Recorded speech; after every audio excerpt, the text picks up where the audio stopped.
here is to be able to see functions, identify the transformations being applied, and draw a sketch of them.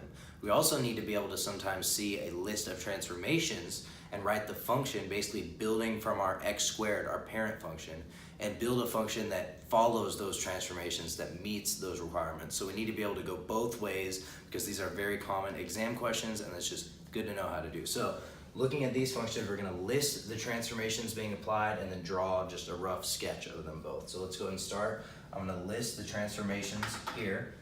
So first thing I notice is we have x minus 1 inside these parentheses, right? So I have what? Horizontal shift. Horizontal shift. Which direction? Horizontal shift. Remember, it's the opposite of what you think. So right 1 unit. Okay? And you don't have to write this all out. You could probably just write shifts right 1 unit. And that's what I'm going to write from now on. So what else do we have? A vertical shift, shifting up 3 units, right? 3 is being added to my f of x. So I'm just going to write shifts up 3 units. And now what else do we have? Our a is negative 2. So first of all, a is negative. So what does that mean? Well, our parabola opens down. So I'll just write opens down. And then we have what? Our absolute value of a is greater than 1, all right? Negative 2 is being applied. So it opens down, but it also is vertically stretched. So we're gonna say stretched. I'll say vertically stretched. I'll just write vertically stretched by a factor of 2. Okay, so now we have all our transformations. We can draw just kind of a, rough sketch, nothing perfect. And first of all, you may notice, hey, looking at this, I know this is in vertex form. I can find the vertex and I can just graph it from there, and that's absolutely right, you can. And that kind of is cool to see that connection between transformations and vertex, right? We have our h and our k. We can just go straight to plotting the vertex, or we could apply these transformations that go right 1 and up 3, and we get the exact same thing. We plot a point here, and that's our vertex. And our h is 1 and our k is 3. So it's cool to see how those kind of line up and relate a little bit, right? But we have to know these transformations because exam questions, right? So we're opening downward and we're vertically stretching by a factor of 2. It's really hard to show stretching by graphing unless you compare it directly to like x squared. So I'm just gonna draw opening down and draw it a little skinnier than I normally would, basically. And again, this is just a sketch. If I really wanted to, I'd find the x-intercepts if I wanted this to be really accurate, but we know they have 2 real zeros, right? This quadratic has 2 real zeros. So I could really find these by setting this equal to 0 if I wanted to, but again, we're just sketching to see how the graph looks just kind of in general. So let's write out the transformations being applied here. And I'm wondering how much room I have on the screen, so I may bring this out here a little bit, but what do we notice? We're x plus 4, so we're shifting to the left 4 units, right? So shifts left 4 units. We have minus 1, so we shift down 1 unit.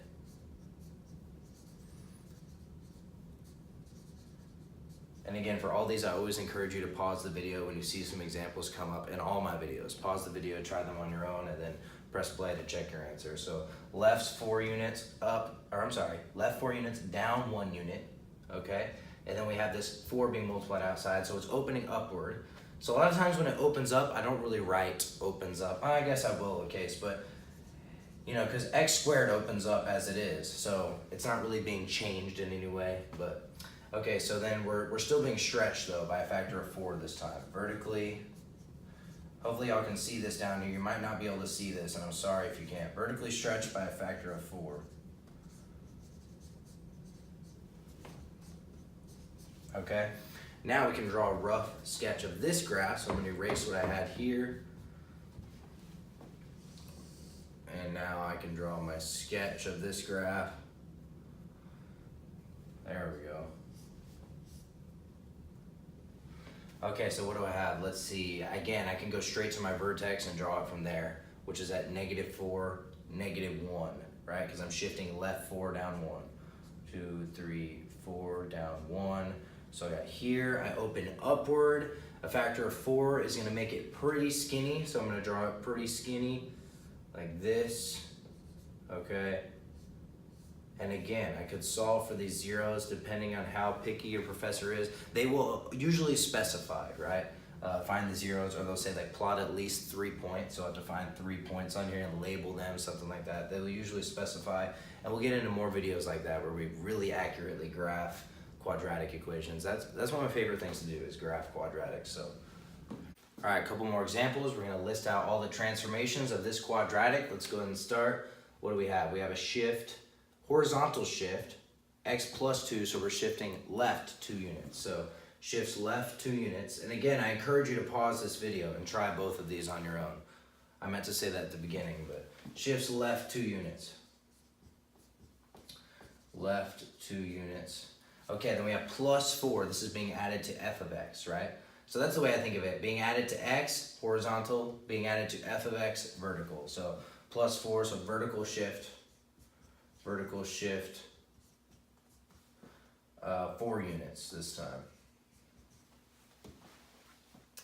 Let's see, 1/2. Now what's being applied? Not a stretch, but a compression, right? We're kind of smooshing this vertically. So vertical compression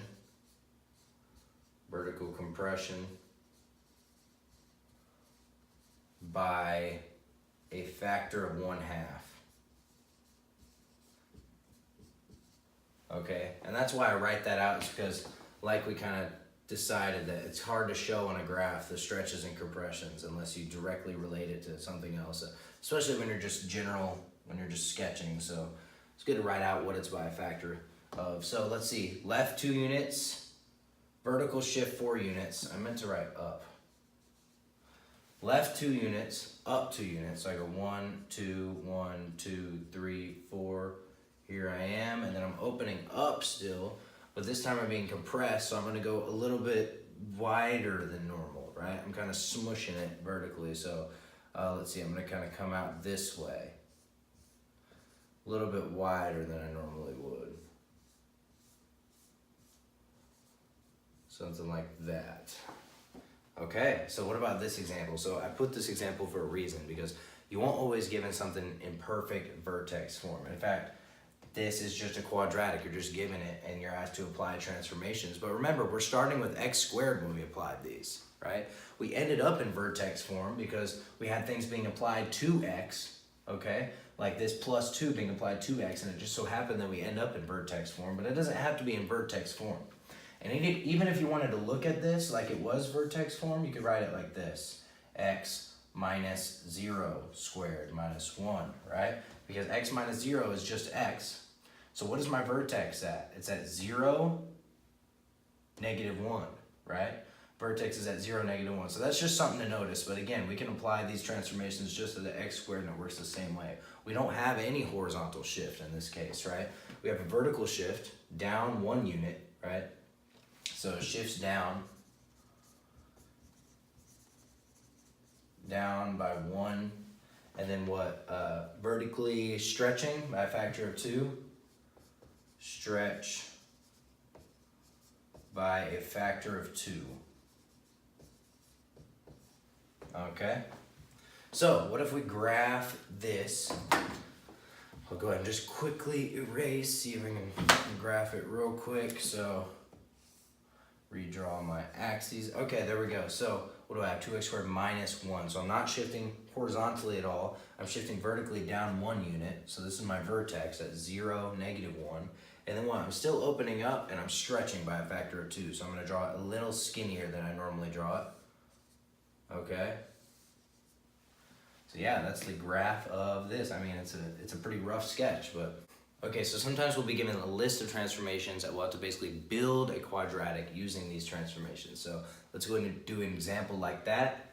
We are given a list of transformations. So we always start again from our parent function, x squared. And we're gonna basically build this new quadratic using these parent function and applying these transformations. So what happens when we shift left, right? This is a horizontal shift, so it's being applied directly to the x, right?